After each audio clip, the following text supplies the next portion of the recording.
huge argument with my dad got me sent to L&D and he doesn't even know it. Possible TW of DV, nothing got physical. Long rant. Yesterday me, 35, and my kids, 16F, 13M, 8M, were doing some major cleaning, so I was already not in a good mood.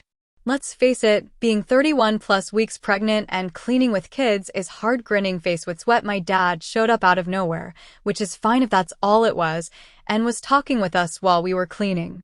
Again, that's fine. I didn't mind that at all.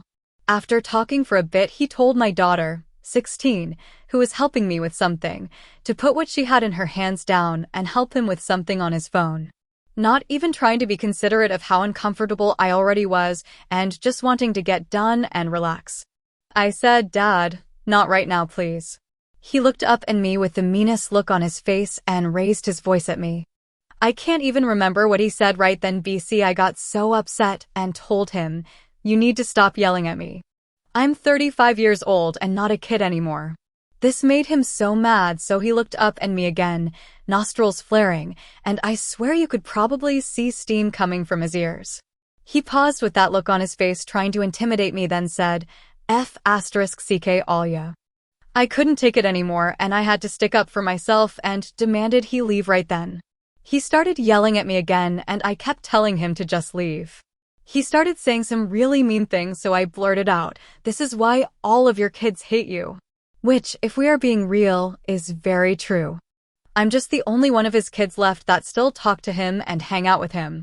It took me a while to get him to actually walk out. You could tell he needed the last word as usual. During this time, I was worried he was going to throw something at me. He didn't, thankfully. My daughter threw down the stuff she had and ran up to her room crying. My heart hurt for her and her brothers. I just couldn't stand that this grown man still feels the need to make everything about him and make everyone bow down to him. After he left, my oldest son, 13, told me that his grandpa told him, "She always does this on his way out." This is where I realized he is still just as manipulative when it comes to his kids, me and my siblings. He really tried to make it look like my fault when in all actuality, my kids later told me he was wrong for what he did.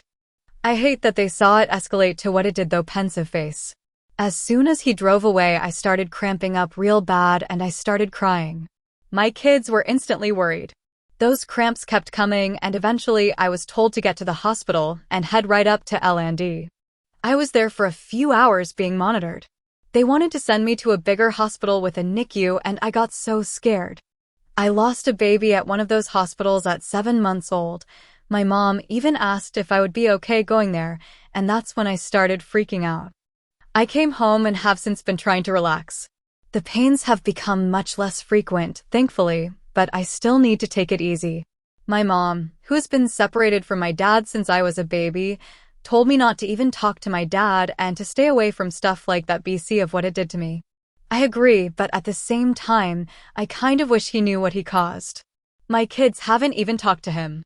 Adding this before posting in case anyone is wondering where my husband was in all of this. My husband is a deputy and being St. Patrick's Day and living in a drinking/bar town, he was super busy with calls.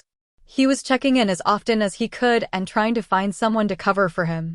That on top of being at minimum for their shift woman facepalm in medium skin tone.